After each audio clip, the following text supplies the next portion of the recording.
വിനായകന്റെ പരാമർശങ്ങൾ പലപ്പോഴും വിവാദങ്ങൾക്ക് കാരണമാകാറുണ്ട്. താനൊരു മികച്ച നടനാണെന്ന് നേരത്തെ തന്നെ തെളിയിച്ച താരമാണ് വിനായകൻ. രജനീകാന്ത് ചിത്രം ജയിലർ ഹിറ്റായതിന് പിന്നാലെ ഏറ്റവും കൂടുതൽ ചർച്ചയായതും വിനായകന്റെ അഭിനയ മികവായിരുന്നു. ഇപ്പോഴിതാ വിനായകന്റെ ഒരു വീഡിയോ സോഷ്യൽ മീഡിയയിൽ വൈറലാവുകയാണ്. പൊതുസ്ഥലത്തെ ഹോട്ടലിന് മുന്നിൽ നിന്ന് അസഭ്യം പറയുന്ന വിനായകന്റെ വീഡിയോ ആണ് സാമൂഹിക മാധ്യമങ്ങളിൽ പ്രചരിക്കുന്നത്. ആരോ മൊബൈലിൽ പകർത്തിയ ദൃശ്യങ്ങളാണ് വൈറലായിരിക്കുന്നത്. ചെറിയ ഒരു കടയുടെ മുന്നിൽ നിന്ന് അസഭ്യം പറയുന്ന വിനായകനെ വീഡിയോയിൽ കാണാം. സംഭവം ഗോവയിൽ നിന്നാണെന്നാണ് റിപ്പോർട്ടുകൾ.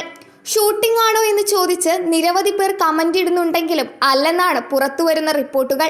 കടയുടെ മുന്നിൽ നിന്ന് അസഭ്യം പറയാനുണ്ടായ കാരണമെന്തെന്ന് വ്യക്തമല്ല. ദൃശ്യങ്ങൾ വൈറലായതോടെ നിരവധി പേർ വിനായകനെ വിമർശിച്ച് രംഗത്തെത്തി. മമ്മൂട്ടിയും വിനായകനും മുഖ്യവേഷങ്ങളിൽ എത്തുന്ന ചിത്രമാണ് വിനായകന്റെ പുതിയ ചിത്രം. മമ്മൂട്ടി കമ്പനിയുടെ ബാനറിൽ നിർമ്മിക്കുന്ന 7ാമത്തെ സിനിമയാണിത്.